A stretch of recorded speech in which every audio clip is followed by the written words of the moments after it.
ici Julie pour le club de course jeunesse de la Nouvelle-Écosse. Alors aujourd'hui, je suis ici pour te présenter le thème numéro 5 qui est la course à la plage. Alors je suis présentement à Rainbow Heaven. Alors c'est une plage que j'ai décidé de venir aujourd'hui avec mes enfants pour vous faire cette vidéo. Et à la fin du vidéo, je vais vous présenter d'autres plages où est-ce que vous pourriez aller courir dans la région centrale, ici en Nouvelle-Écosse. Alors, la course à la plage, ça peut être vraiment une bonne course pour toi. Ça travaille ton équilibre, ça travaille ta force musculaire et c'est aussi une course, par exemple, qui va être un peu plus difficile pour toi à cause du sable et de la façon que le sol est fait.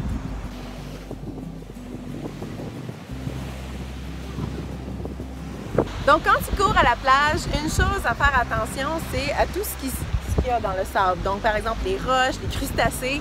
Donc, on recommande de courir avec tes chaussures de course parce qu'on n'est pas souvent habitué, l'être humain, à courir sans chaussures. Donc, utilise tes chaussures de course. Une chose aussi qui pourrait être difficile, un peu plus difficile en fait, qui demande un peu plus d'effort, c'est la dénivellation. Donc, le sable s'en va en descendant, OK? Donc, tu as toujours une jambe qui va courir un peu plus basse que l'autre à cause qu'il y a une petite pente. Donc, c'est important de faire une distance pour aller et refais la même distance pour revenir. Comme ça, tes deux jambes vont travailler aussi la même force.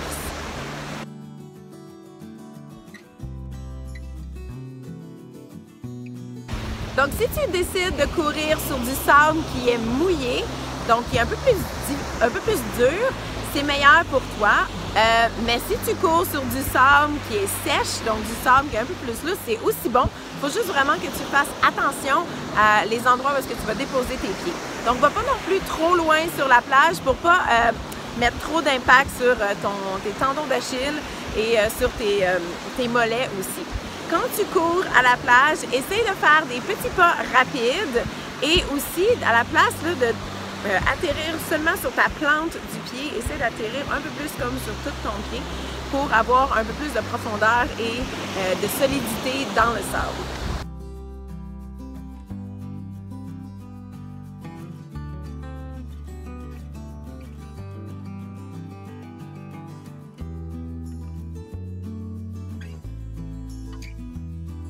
Alors, si tu t'entraînes pour le 2 km, cette semaine, tu es rendu à courir une distance de 1,5 km.